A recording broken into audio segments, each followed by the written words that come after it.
네, 이번 시간에는 literature search라고 되어 있는 부분에 대해서 간략하게 이야기를 하도록 하겠습니다. 첫 번째 슬라이드에 아주 재밌는 카툰이 하나 있네요. 제가 미국에 있을 때 많이 봤던 요 PhD 코믹스라는 어, 만화인데 보면은 이제 뭐 대학원 생활에 대해서 재미있게 기술한 만화가 있는데 보면은 데스크 엔트로피라고 되어 있네요. 그죠? 여러분들 엔트로피가 뭔지는 다 학부 때 배워서 다 기억을 하시죠? 그죠? 무질서도 한 정도잖아요. 그래서 대학원 이 박사과정 이어 1, 이어 2 올라가면서 책상의 엔트로피가 좀 어마어마하게 증가하는 걸 볼 수가 있죠. 그죠? 보면은 뭐 any spontaneous activity, whether productive or unproductive, disperse crap matter라고 돼 있네요. 그죠? 대학원 생활 지속하면 지속할수록 뭔가 치우질 않고 계속 뭔가 논문도 쌓이고 뭐 잡동사니도 쌓여서 이렇게 엔트로피가 증가하는 모습을 보여주고 있네요. 뭐 그거는 여담이고 리터러스 설치 즉 참고 문헌들을 조사하는 걸 이야기하는 거죠. 앞에서도 이미 말씀을 드렸지만 리서치 프로포저를 쓰던 혹은 논문을 쓰던 이 기존 문헌 조사가 굉장히 중요하다고 제가 말씀을 드렸었죠. 여기 저희 이 강의의 주 교재에 교과서에 나와 있는 그림을 보여주고 있는데 전체적으로 research process 연구하는 과정이라고 되어 있네요. 거기에 이제 여기 리터러처 리뷰가 들어가는데 리터러처 리뷰가 여러 군데에 관여되는 거를 알 수가 있네요. 보면은 첫 번째로 formulating a research problem 어떤 연구를 할 건지 정하고 conceptualizing a research design 뭔가 이제 구체적인 계획을 세우는 거죠. 그 다음에 constructing an instrument for data collection 뭐 장비를 혹시 뭐 제작하거나 할 필요가 있을 때 장비를 제작하고 selecting a sample 그다음에 writing a research proposal collecting data, processing data, writing a research report라고 되어 있네요. 즉 여기 우리가 이제 리서치 프로포절 얘기를 했었었는데 그죠? 연구 계획서를 세우는 일이잖아요. 그죠? 연구 계획서를 쓰려면은 아무것도 없이 그냥 단순한 아이디어만 가지고 쓸 수는 없어요. 뭐가 있어야 되느냐? 어느 정도의 선행 연구가 있어야 돼요. 이 연구가 뭐 독창적이고 참신하다. 거기까지는 사실 단순한 아이디어만 가지고도 우리가 제시를 해가지고 설득을 할 수도 있겠지만 그 정도만 가지고는 설득이 잘 안 될 거 아니에요, 그죠? 이게 정말 바이어블한, 이게 정말 실현 가능한 그런 연구 주제인지를 보여주기 위해서는 약간의 선행 연구 결과가 있어야 되는 거죠. 이 과정을 가지고 약간 예비 실험을 좀 해봤더니 그 결과를 봤을 때 충분히 가능성이 보이더라. 이거 할 만한 연구 주제다라는 거를 보여줘야 되는 거죠. 그죠? 그래서 연구 주제를 정하고 그 주제를 어떻게 수행할지를 어느 정도로 정한 다음에서야 이제 리서치 프로포저를 쓰게 되는데 그 리서치 프로포저를 쓰는 과정에 있어서 그 전에 그죠? 어떤 주제를 정하고 그 주제에 대해서 어떻게 실험을 수행할 것인지 그거를 설계하는 데 있어서 리터러처 리뷰가 이렇게 다 들어가는 걸 확인할 수 있죠. 그죠? 그 다음에 이제 연구비를 수주하게 되면은 이제 연구를 수행하게 되는 거고요.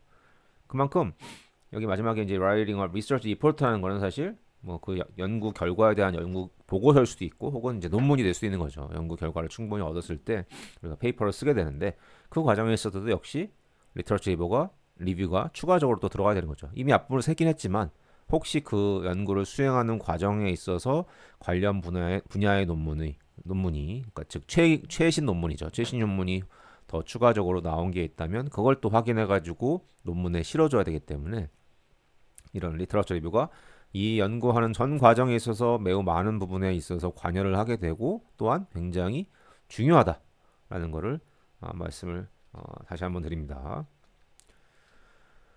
근데 문제가 있죠. 여기 보시면은 굉장히 옛날 자료긴 한데 뭐 2010년 논문이니까요. Number of records for journal articles for nine databases from 1980 to 2007이죠. 그죠? 1980년부터 2007년까지 실린 논문의 개수인가 봐요. 여러 가지 이제 그 저기 뭐야? 저기 데이터베이스에 보면은 y축이 지금 로그 스케일이에요. 그죠? 로그 스케일로 이렇게 리니어하게 증가한다는 건 해가 갈수록 퍼블리시 되는 논문의 양이 어마어마하게 증가하고 있다는 거죠. 그죠? 이건 뭘 말해주는 건가요? 사실 이거보다 더 최근에 많이 증가한 이유가 2010년, 2007년까지니까 최근 한 10여 년을 생각했을 때 이게 한 제가 박사과정 때 막 그게 더 심하게 시작이 된 것 같은데 그게 제가 박사과정 했던 게가 벌써 10년이 넘었으니까 중국에서 중국에서 사실 기초 연구뿐만 아니라 여러 R&D에 어마어마한 자금을 투입하기 시작했거든요. 한 뭐 20년 이상 전부터. 그러니까 거기는 또 인원이 일단 엄청 많잖아요. 그죠? 그러니까 논문이 어마어마하게 쏟아져 나오는 거예요. 물론 언론에서 보시면 여러분들이 뭐 중국에서 나온 논문들이 조금 신뢰성이 부족한 것들도 간혹 있다 이런 얘기가 나오긴 나오지만 그럼에도 불구하고 워낙 사람이 많으니까 논문 양도 일단 연구비가 많고 연구비가 많다는 얘기는 그만큼 많은 연구를 수행할 수 있고 많은 인원을 데리고 학생뿐만 아니고 연구원들 많은 인원을 데리고 이제 연구를 수행할 수 있기 때문에 그만큼 결과가 많이 나오는 건 당연한 거거든요. 우리나라에서도 마찬가지예요. 그만큼 연구비가 많고 사람이 많으면 데이터 많이 나오니까 논문을 많이 쓸 수 있거든요. 그러니까 제가 그때가 박사과정 때였는데 혹시 재료 쪽 뭐 소자 이런 쪽 연구하시는 이제 학생들은 아실 텐데 저널 오브 매트리얼스 케미스트리라는 저널이 있어요. 그죠? 재료화학 뭐 저널인데 그 저널이 그 전까지 뭐 수십 년 동안 역사에서 저널 딱 한 개였던 거를 세 개로 나눴어요. A, B, C로. 그 이유가 중국 사람들이 너무 논문을 많이 제출하니까 도저히 이건 감당이 안 된다라고 해가지고 분야를 나눠가지고 저널을 세 개로 만들었거든요. 그 이외에도 뭐 지난 뭐 10여 년 보더라도 어마어마하게 많은 저널들이 계속 생기고 있잖아요. 그죠? 사람들이 저널을 계속 만들어요. 사실 저널이 계속 생기는 이유는 단순히 논문이 많이 나오기 때문뿐만은 아니고 저널 출판이라는 가치가 굉장히 돈이 되는 사업이거든요. 그죠? 굉장히 돈 벌기 쉬운 사업이라서 어마어마하게 많은 돈을 벌 수 있는 사업이라 사실 많은 사람들이 뛰어드는 거긴 한데 어쨌든 이만큼 너무나 많은 논문들이 지금 출판이 되고 있다. 그 얘기는 뭐예요? 우리가 따라갈 수가 없는 거죠. 우리가 어떤 특정한 연구 분야에 대해서 리터러처 리뷰를 하고 싶은데 좀 조사를 해가지고 기존에 사람들이 도대체 이 관련 분야에서 어떤 연구들을 어디까지 했는지 확인하고 싶은데 그걸 따라가기가 거의 불가능할 지경에 이른 거죠, 사실. 완벽하게 따라가기가. 그렇죠? 그만큼 어렵다라는 걸 보여주기 위해서 요 옛날 데이터긴 하지만 요 데이터를 보여드리는 거고요.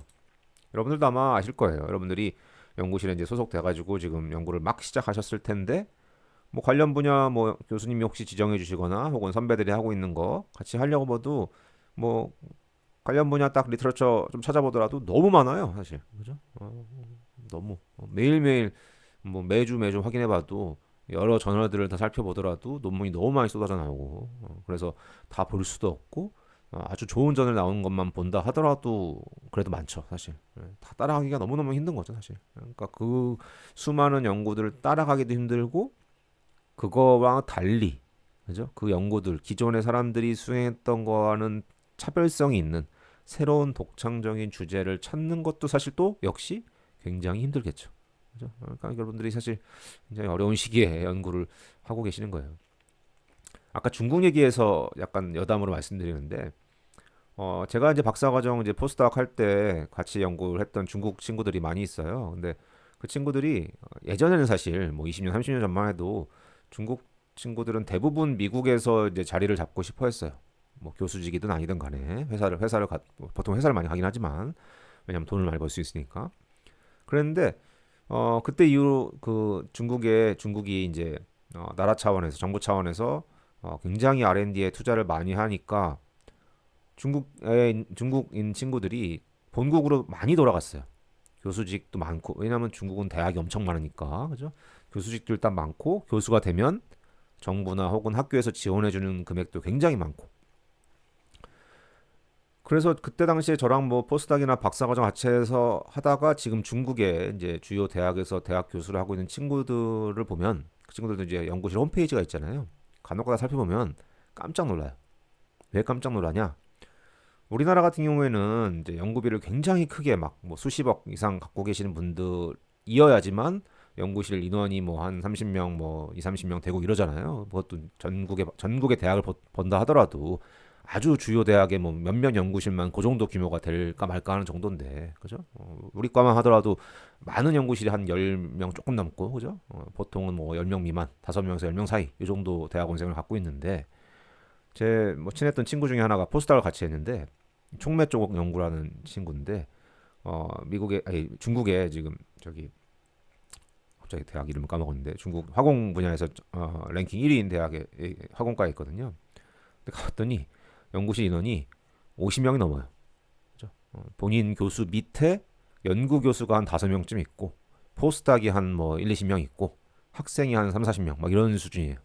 그러니까 그 많은 학생들 연구원들을 데리고 연구를 하고 연구비도 당연히 많을 거 아니에요. 물론 제가 정확히 이걸 확인해 보지는 않았지만 아마 공산주의 국가라 대학원생 뭐 이 등록금이나 이런 게 아마 거의 없거나 아마 엄청 싸거나 그럴 것 같은데 그렇다 하더라도 어쨌든 연구하는 데는 돈이 많이 드니까 재료비라 이런 거 필요하니까 어마어마하게 연구비가 많다는 소리인데 와 50명이 있으니까 얼마나 논문이 많이 나오겠어요. 50명이 조금씩만 데이터를 얻어도 그죠? 1년에 수십 편의 논문이 그냥 나오는 거잖아요. 그죠? 그러니까 논문을 진짜 많이 쓰고 있더라고요. 어마어마하게 많은 논문들을 쓰고 있더라고요. 그러니까 그걸 따라가기 힘든 거죠.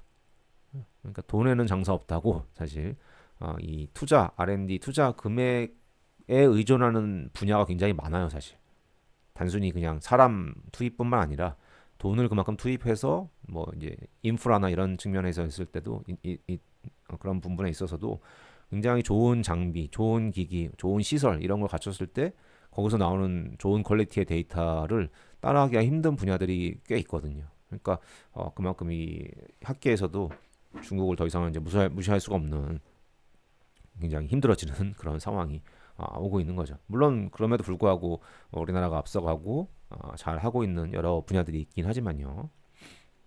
그래서 요 얘기하면서 이제 논문이 굉장히 많이 나오고 있다. 그런 얘기를 드리다가 좀 옆으로 샜는데 그래서 방금 말씀드린 대로 논문 찾기가 힘들다라는 거예요. 너무 힘들다. 그죠?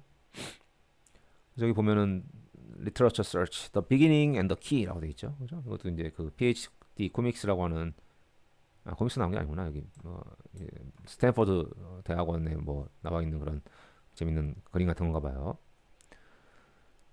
보자. 논문을 막 찾기 시작하는 거예요. 여기는 지금 이제 학위 논문 쓰려고 학위 논문에 관련돼 있는 참고문헌들을 이제 찾는 그런 과정을 좀 보여주고 있는가 봐요. 찾다 보니까 일단 온라인 데이터베이스에서 뭐 이런 논문들을 찾았어요. 그 중에 하나가 뭐 어, 지도 교수님이 10년 전에 쓴 논문인가 봐요. 그러니까 관련 분야겠죠. 그 다음에 papers found from other papers reference list. 그죠? 관련 분야 논문을 보다 보면은 거기에 딸려 있는 논문이 또 있잖아요. 그죠? 온라인 데이터베이스에서는 미처 못 찾았는데 거기 딸려 있는 논문들이 또 이렇게 있고 가지를 치는 거죠. 그런 것들이 또 이거에 이 논문에 딸려 있는 게 또 그러니까 읽어볼 만한 논문들이 이렇게 또 딸려 있고. 그래서 줄줄이 가지를 계속 치는 거예요. 그러니까 어마어마하게 많은 논문이 나오는 거예요. 심지어 여기를 보면은 papers your advisor had forgotten to tell you about. 그죠? 분명히 내 연구 분야, 내 thesis 하고 관련이 되어 있는데 나도 찾지 못했고 지도 교수님도 미처 말을 안 해줘가지고 잊어버린, 그죠? 찾지 못해서 그런 논문들도 여러 개 있고, 그죠? 그래서 이렇게 수많은 논문들을 찾아서 한번 몇 개나 되는지 헤아려 봤더니 다 이제 보통 논문 찾으면은 요즘은 물론 이 뭐 패드나 이런 걸 통해서 그냥 PDF 자체로 여러분들이 뭐 읽고 표시해놓고 하기도 하지만 저희 때만 하더라도 그런 거 없었으니까 그냥 다 프린트해가지고 봤었거든요. 그러니까 프린트한 게 248편이야 논문이. 그 중에서 너무 많아서 다 읽지 못하고 읽은 게 107편. 그 중에서 이해한 게 5편. 나머지는 너무 완벽하게 다 이해도 못했어. 근데 문제가 내 학위 논문과 직접적으로 관련 있는 건 2편밖에 안 돼. 그죠? 그러니까 얼마나 황당한 일이야. 직접적으로 관련된 거는 굉장히 극소수임에도 불구하고 thesis 수많은 논문들을 쓴 거예요. 참고문헌으로. 여러분들 이런 경험이 아마 분명히 있을 거예요. 나중에 막 찾고 이제 하다 보면은 논문들이 관련된 게 굉장히 많은데 너무 이 꼬리에 꼬리를 물고 논문들이 나오니까 다 찾는 것도 힘들고 물론 굉장히 샅샅이 찾으려고 노력을 하셔야 돼요. 왜냐면은 혹시라도 빼먹은 논문 중에 내가 딱 생각했던 그 독창적인 아이디어를 갖고 있는 똑같은 논문이 있을 수도 있으니까. 제가 그런 경험이 한두 번 있거든요. 그죠? 막 연구를 하고 있는데 그 똑같은 논문이 나온 거야. 완전히 똑같이 해가지고 논문이 나오는 바람에 그 하던 연구 몇 달 동안 하던 거를 그냥 접은 경우도 있었고 그런 경험이 있기 때문에 본인이 가용한 방법 여러 가지 데이터베이스 요즘 뭐 뭐 웹 오브 사이언스, 웹 오브 사이언스 얘기도 뒤에서 드리겠지만 뭐 사이언스, 뭐 구글 스칼라 이런 등등을 통해서 최대한 검색을 해보고 뭐 또 거기서 찾은 논문들에 나와 있는 참고문헌들을 또 찾아서 검색해보고 이런 식으로 해가지고 요즘은 다 다행히 온라인화 돼 있어가지고 웬만한 건 다 검색이 되긴 하지만 옛날에는 사실 어떻게 한 거나 몰라요. 온라인 안 돼 있을 때는. 어쨌든 간에 그만큼 찾는 것 자체가 굉장히 일단 어려웠다는 거를 이것만 보더라도 우리가 쉽게 볼 수가 있죠. 다시 말씀드리고 다시 이야기가 나오고 있죠. 그죠? 챌린지, 도전이에요. 엄청 어렵다. 일단 논문이 너무 많이 나온다라는 거 이미 말씀드렸고, 아카데믹 카피캣, 이런 사람들이 굉장히 많아요 사실. 이게 뭐냐면은 본인 스스로의 어떤 독창적인 아이디어를 찾아가지고 연구를 진행을 해야 되는데 그러지 않고 매일매일 논문만, 그 저널들만 뒤적거리는 거예요. 특히 좀 좋은 저널에 나온 논문들, 본인이 할 수 있는 연구 중에서 좋은 저널에 나온 논문들만 딱 계속 뭐 정기적으로 뒤지다가 딱 출판이 된 논문이 있으면 그거랑 비슷하게 하는 거예요. 조금 바꿔서 뭐 예를 들면 소재를 좀 바꾼다든지 뭐 시스템을 조금 바꾼다든지 해가지고 조금 바꿔가지고, 그러면 물론 약간 바꿨으니까 논문을 쓸 수는 있어요. 다만 뭐 처음 나온 그 저널 정도 수준의 저널에 낼 수는 없겠죠. 조금 낮은 수준의 저널에 논문을 그런 식으로 남의 아이디어를 어떻게 보면 약간 베끼는 거죠, 그냥. 그죠? 조금 바꿔가지고 그냥 뭐 예를 들면 물질만 바꾼다든지 이렇게 해가지고 그런 사람들이 사실 굉장히 많아요. 보통은 우리가 논문을 쓰면은 좀 좋은 연구를 결과를 얻어서 좋은 저널의 논문을 쓴다 하면은 그 논문 하나로 딱 끝나는 게 아니잖아요, 그죠? 그 연구를 하고 또 후속 연구를 통해 가지고 논문을 몇 편 더 여러 편 쓰기를 기대하는데 한 편 낸 순간 누가 그걸 똑같이 따라하는 거예요. 그런 경우 사실 굉장히 많아요. 저도 경험한 적이 있고. 그래가지고 이것도 문제야. 그죠? 본인이 연구를 계속적으로 이렇게 수행하기가 좀 힘들어지게 만들어주는 그런 경우가 있고요. 또 논문에 대해서 뒤에 또 말씀드리겠지만 논문 중에는 좀 짧은 논문들 있잖아요, 그죠? 보통 레터 혹은 뭐 커뮤니케이션이라고 부르는 그런 논문들은 보통 한 두 페이지, 세 페이지 이 정도 되잖아요, 그죠? 그런 논문들은 짧으니까 물론 거기에 딸려 있는 다른 서포팅 데이터들도 있긴 있지만 짧으니까 여기 보면 턴어라운드가 빨라요. 즉 한번 제출했을 때 이 결과가 나오는 데까지 시간이 오래 걸리진 않아요. 그러니까 그만큼 최신의 연구들이 굉장히 빨리빨리 업데이트가 되는 거죠. 따라가기 힘들 정도로 우리가. 그러면 어쨌든 그래도 샅샅이 이런 기존의 문헌들을 조사하고 정리해야 된다고 이야기를 했는데, 그죠? 연구비를 따든 뭐 논문을 쓰든 간에. 그래서 논문을 어떻게 찾아야 되느냐? 샅샅이 뒤지는. 뭐 앞에서도 말씀드렸지만 다행히 여러분들은 굉장히 여러 가지 종류의 온라인 데이터베이스를 활용할 수가 있죠. 그죠? 그래서 그런 데이터베이스들, 서치 엔진들을 다양하게 활용해야 돼요. 왜냐하면 그 서치 엔진들마다 논문을 검색하는 방식이 조금씩 다르기 때문에 웬만하면 대부분은 다 겹치긴 하지만 아닌 경우가, 그러니까 한 서치 엔진에서는 좀 빠뜨리는 그런 논문이 있을 수도 있기 때문에 그걸 감안해서 많이 이 다양한 방법들을 통해 가지고 검색을 하셔야 되고요. 보통 여러분들이 뭐 쓰시는지는 잘 모르겠지만 구글 스칼라만 많이 쓰실 것 같고요. 그죠? 이런 건 그냥 일반 서치 엔진이니까 구글 스칼라나 혹은 아마 웹 오브 사이언스를 많이 쓰실 것 같아요. 그죠? 뒤에 다시 한번 이거 보여드릴게요. 그 다음에 사이파인드 같은 경우에는 공대에서는 많이 쓰지는 않았던 것 같은데 제가 이제 화학과 출신이다 보니까 화학과에서는 굉장히 많이 쓰거든요. 사이파인드도 똑같이 이렇게 논문을 검색해주는 이 서치 엔진인데 이걸 화학과에서 많이 쓰는 이유는 요거는 물질 구조를 그려가지고 넣으면 그 물질이 들어가 있는 논문을 찾아줘요. 그죠? 그런 장점이 있어서 화학과에서 좀 사이파인더를 많이 쓰고요. 뭐 구글 스칼라는 그냥 구글하는 거고 웹 오브 사이언스나 사이파인더 같은 경우에는 학교 도서관을 통해서 다 접속이 가능하기 때문에 뭐 학교 캠퍼스 아니면 당연히 그냥 되고 캠퍼스 밖 집에서 한다 하더라도 도서관 홈페이지 들어가서 로그인 한 다음에는 집에서도 사용할 수 있거든요. 그래서 언제 어디서든 사용할 수 있는 그런 서치 엔진들이고요.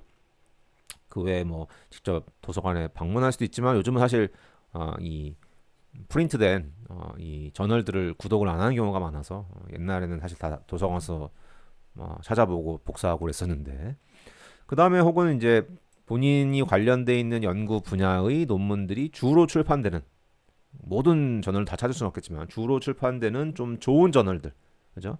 좀 좋은 저널들을 따로 이제 즐겨찾기 해놓고선 정기적으로 찾는 거죠, 그죠?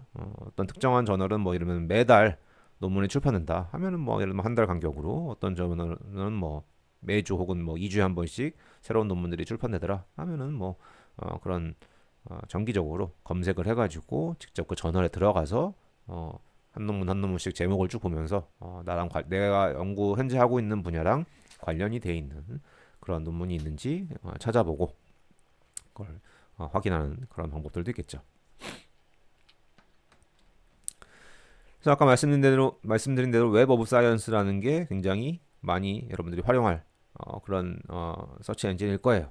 그래서 도서관 통해서 여기 데이터베이스, 옛날 홈페이지라 좀 바뀌긴 했는데 데이터베이스에 국외 DB를 찾으면은 국내 논문을 혹시 찾을 일이 여러분들 있을 일이 별로 없긴 하겠지만 국내 DB도 따로 있고요.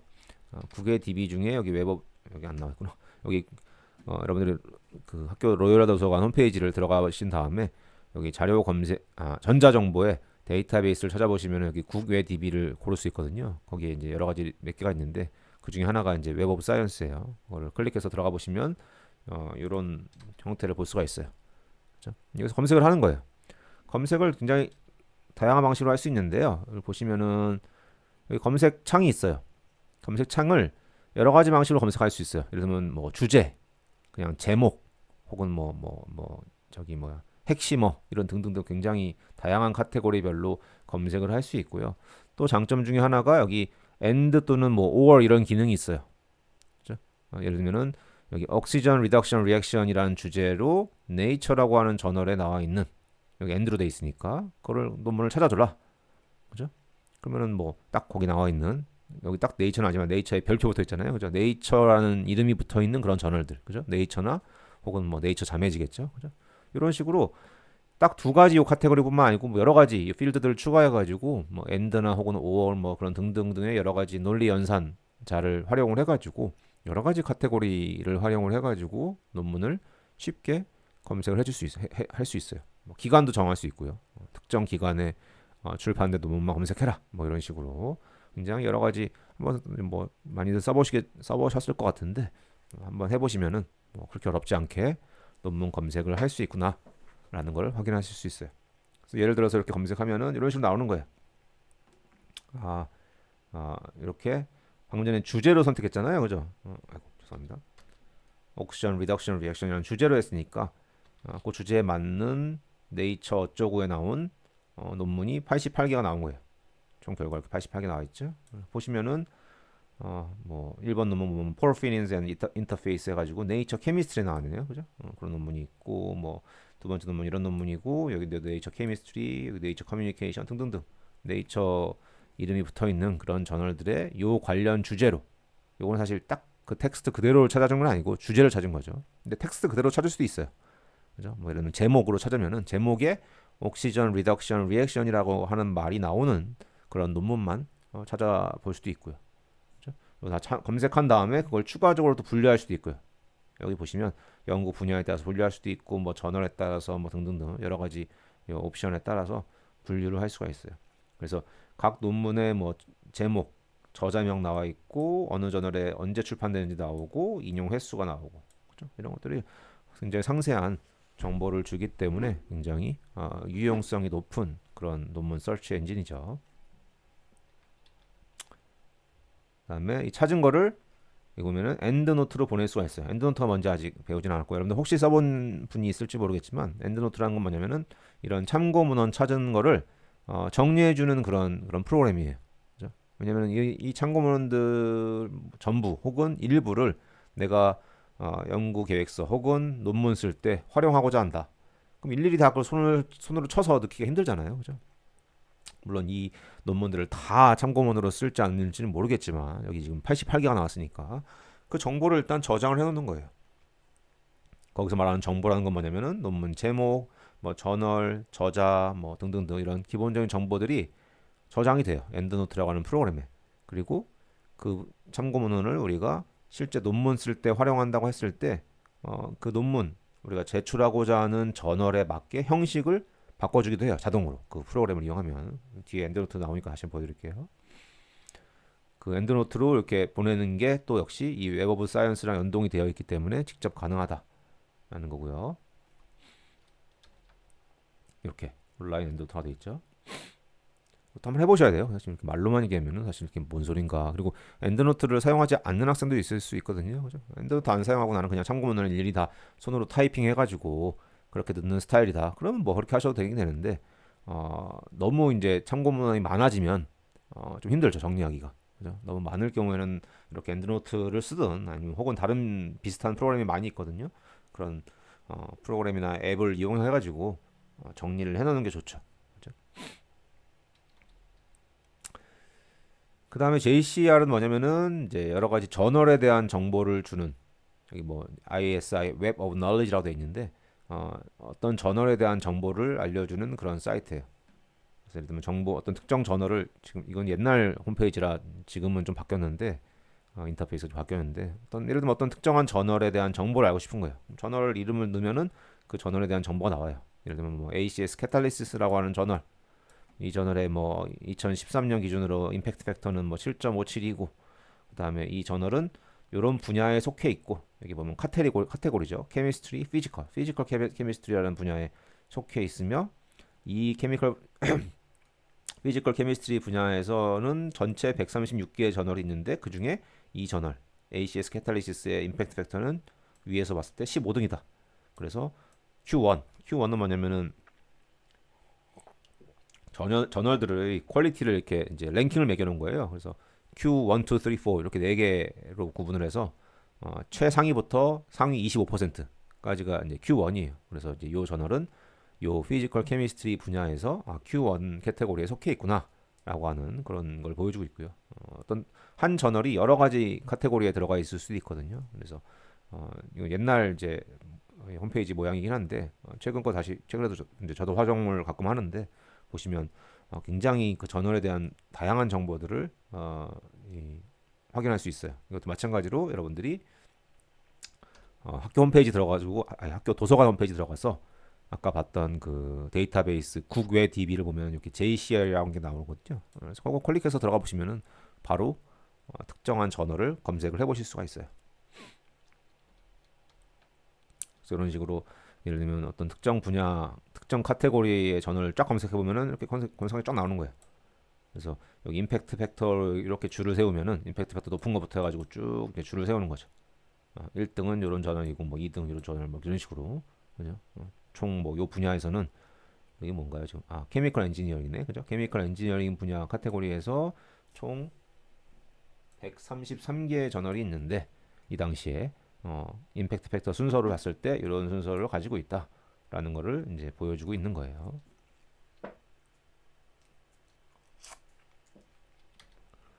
그 다음에 뭐 좀 더 편하게는 뭐 이런 웹 오브 사이언스 이런 거 사용하지 않고 그냥 구글 스칼라, 구글 치면 나오잖아요, 그죠? 구글에 치면은 특정 논문을 찾을 수도 있고 혹은 특정 연구자에 대한 어떤 이 기본적인 연구 성과들을 쫙 정리해서 보여주기도 하죠.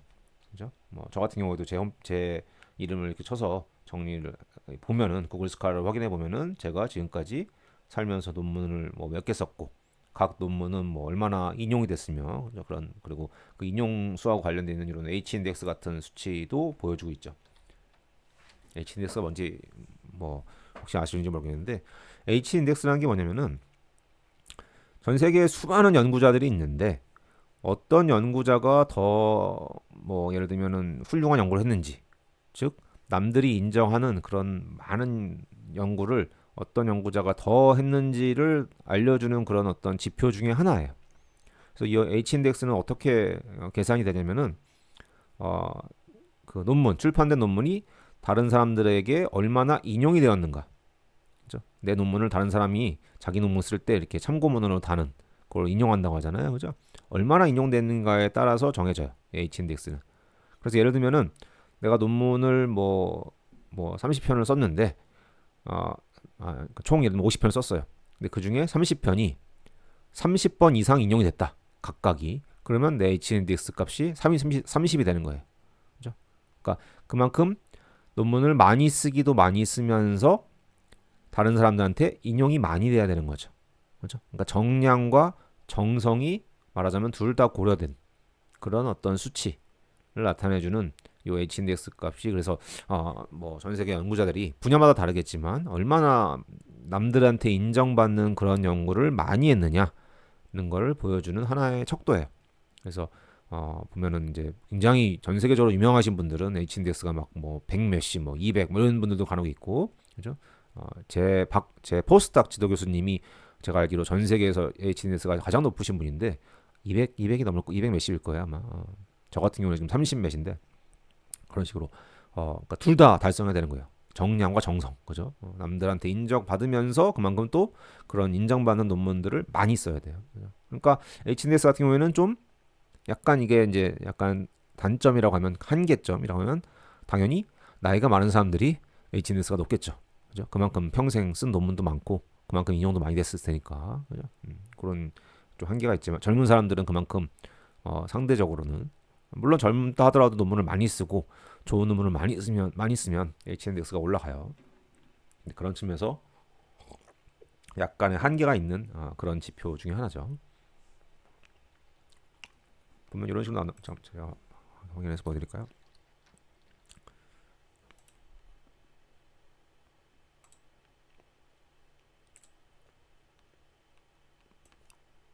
여기 보시면 제가 여기 제 이름으로 검색하면 구글 스칼에서 찾은 그건데 제가 평생 뭐 논문을 뭐뭐 썼는지 쭉 이렇게 리스트가 나오고요. 그 중에 인용이 많이 된 것부터 이렇게 쭉 나오는 거예요. 제일 많이 인용된 게 500개네, 500번이네요, 그죠? 뭐 이런 식으로 쫙 서지가 되어 있고 전체 인용 제 논문들을 전체 인용된 게 3,940번, 2016년 이후로는 뭐 2,003번, 그다음에 그래서 H-인덱스가 지금 31이네요. 그러니까 즉 제가 쓴 여러 논문들 중에 제가 지금까지 한 100편 정도 논문을 썼는데 그 중에 31편이 최소한 31번 이상 남들한테 인용이 됐다는 소리예요. I10 인덱스도 아마 비슷한 이건 정확히 어떻게 모르겠는데 이건 뭔가요? 인용 횟수가 10회 이상인 논문 수구나. 그죠? 제가 쓴 논문 100편 중에서 60편이 최소한 10번 이상 인용이 됐나 봐요. 이런 것들을 수치를 쫙 보여주는 거예요. 연도별로 몇 번 인용이 됐는지 뭐 이런 등등등. 그죠? 그래서 이런 것들을 찾아볼 수가 있고요. 구글 스칼라도 굉장히 뭐 잘 되어 있기 때문에 뭐 쉽게 검색을 할 수가 있고요. 그다음에 아까 말씀드린 사이파인더. 이것도 역시 학교 홈페이지 통해서 사용하실 수 있거든요. 학교 도서관 홈페이지를 통해서. 여기서 마찬가지로 뭐 토픽이나 뭐 저자 이름 뭐 등등등 여러 가지 다른 카테고리를 지정을 해가지고 검색을 하실 수도 있고 또는 아까 말씀드린 대로 여기 좋은 게 여기 거기 안 나와 있는데 여기 있네요. 여기 보면은 Explore Substance라고 돼 있죠. 혹은 뭐 Explore Reaction. 여기 이런 걸 누르면은 실제 우리가 이 화학 물질의 구조를 그릴 수 있는 창이 나와요. 이걸 그리는 거예요, 진짜. 그죠? 뭐 이런 탄소, 수소 이런 거 넣어가지고 이렇게 연결해가지고 그려서 그걸 검색하면은 그 물질이 들어간 예를 들면 뭐 논문들이 나오는 거죠. 그래서 그게 좋아가지고 사실 이제 화학 분야에서는 요 사이파인더도 사실 많이 쓰고요. 저는 사실 뭐 최근에는 쓰진 않지만 옛날에는 좀 많이 썼었는데. 그다음 이제 거의 끝나가네요. 다음에 윕스라는 게 있는데 이건 뭐냐면 이제 특허 검색할 때.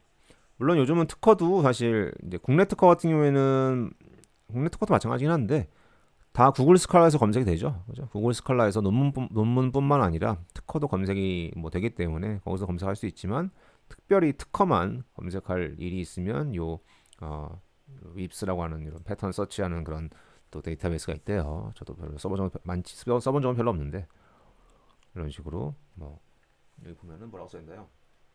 서지 요약 대표 청구항에 진공청소기라고 하는 말이 들어간 그런 특허들을 쭉 검색했나 봐요. 그러니까 뭐 4천 몇 건이 나오네요, 그죠? 그래서 진공청소기 관련된 특허가 이렇게 많이 돼 있구나. 엄청 많이 됐네요, 그죠? 우리가 알고 있는 회사들 많이 있네요, 그죠? 뭐 한경이, 생활과학, 삼성전자, 뭐 일렉파워 등등등 여러 회사에서 출원해서 등록된 그런 뭐 특허들이 이렇게 검색이 되네요.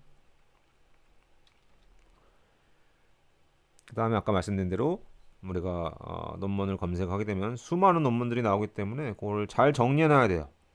그래야지 여러분들이 연구 계획서나 혹은 논문 쓸 때 혹은 나중에 학위 논문 쓸 때 미리 정리해 놓으면은 활용하기가 편하니까요. 그래서 아까 얘기한 대로 엔드노트 같은 거 보통 많이 쓰고 그 외에도 프로그램이 많아요 사실. 옛날에는 엔드노트가 초창기에 많이 썼는데 뭐 그 외에도 혹시 여러분들이 뭐 논문을 나는 프린트하지 않고 뭐 아이패드 같은 그런 뭐 태블릿을 통해서 보고 거기서 정리한다라고 하면은 그런 태블릿에서 정리해주는 또 앱이 있을 거예요. 제가 알기로 저는 저는 프린트해서 보기 때문에 아직도 이런 식으로 이제 PDF 파일을 정리해주는 그런 것도 있고요. 그래서 엔드노트 보시면 이것도 역시 우리가 도서관 홈페이지 통해서 활용할 수 있고요. 보면 이런 식으로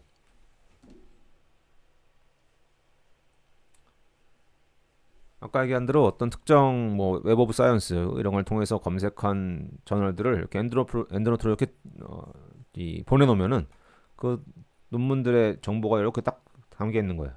엔드노트 프로그램에 보면은 여기 레퍼런스 넘버가 있고 저자명, 연도, 논문 제목, 어느 저널에 나왔는지 이런 뭐 그 이외에도 정보들, 뭐 볼륨이나 뭐 페이지 넘버 이런 것들이 쫙 정리가 돼서 여기 들어가 있는 거예요. 네. 보면 뭐 특정 논문을 딱 클릭하면 이런 식으로 그 논문이 딱 보이기도 하고. 그리고 또 좋은 게 뭐냐면은 이렇게 엔드노트로 한번 여러 논문들을 내가 활용하고자 하는 여러 관련 분야의 논문들을 정리를 해놓으면은 여기서 특정한 저널을 딱 선택하면은 예를 들면 내가 이 저널에 논문을 쓰고 싶은 거야. 논문을 제출할 계획이에요. 그러면 그 특정 저널을 딱 선택을 하면은 그 저널의 참고 문헌 형식에 맞게 알아서 변환을 딱 시켜줘요. 그래서 그냥 그거만 갖다가 이렇게 붙이면은 워드 파일에다 붙이면은 참고 문헌을 쉽게 그냥 우리가 따로 타이핑해가지고 넣지 않더라도 쉽게 그냥 작성해서 할 수 있는 거예요. 미리 정리를 해놓으면 그죠? 참고 문헌들을 딱 미리미리 딱 정리를 해놓으면은 어, 나중에 굉장히 많은 참고 문헌을 가지고 있는 논문을 혹시 쓸 일이 있으면 그때 굉장히 편하다라는 거를 보여주고 있어요. 그래서 한번 꼭 써보세요. 여러분들이 특히 논문을 쓸 때 참고 문헌이 좀 많은 그런 논문을 쓰게 되면은 나중에 정리하려면 힘들거든요. 저도 엔드노트를 사실 박사과정 할 때나 이럴 때는 안 써봤거든요. 사실 그때는 뭐 많이 활용되지는 않은 시기여가지고 그냥 다 일일이 손으로 다 쳐서 그냥 그렇게 하곤 했는데 어, 한번 써보기 시작하니까 굉장히 편하더라고요.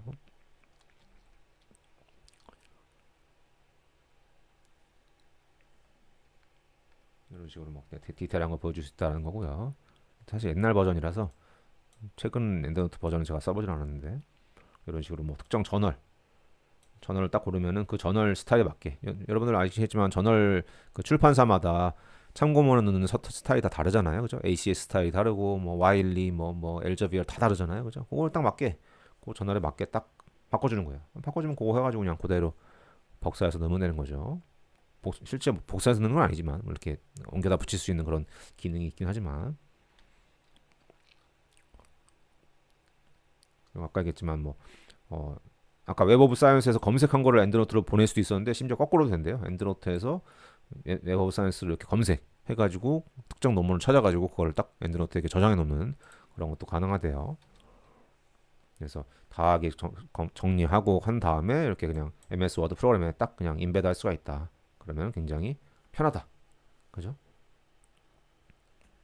특정 저널에 예를 들면 논문을 제출한다고 했을 때 참고문헌 스타일이나 이런 거를 굳이 따로 다시 확인하지 않고 해도 뭐 쉽게 된다라는 거를 확인할 수가 있습니다. 그래서 이번 시간에는 서두에 말씀드린 대로 이 리터러처 서치라는 게 굉장히 중요하다. 이거는 뭐 두말하면 잔소리예요, 사실. 이게 워낙 너무 중요하기 때문에 이걸 제대로 안 했을 때 나중에 문제가 되는 경우를 저도 개인적으로 경험을 해봤기 때문에 여러분들이 꼭 이거를 염두에 두시고 굉장히 그냥 원리 간단해요. 굉장히 샅샅이 뒤져야 된다는 거예요. 여러분이 논문을 쓰든 뭘 하든 간에 관련된 분야에 대한 문헌 조사가 연구의 반 이상이라고 생각해요. 남들이 뭘 했는지를 일단 확실하게 확인을 하고, 그러니까 내가 붙던 아이디어, 물론 아이디어가 먼저 떠올 수도 있죠, 그죠? 뭐 나 이런 거 재밌는 것 같아, 이런 연구를 한번 좀 해보고 싶어라고 아이디어를 제안할 수가 있는데, 진짜로 그 아이디어가 새로운 아이디어인지, 이 세상 그 누구도 아직까지 실현하지 못한 그런 아이디어인지를 명확하게 검색을 해야 된다는 소리예요.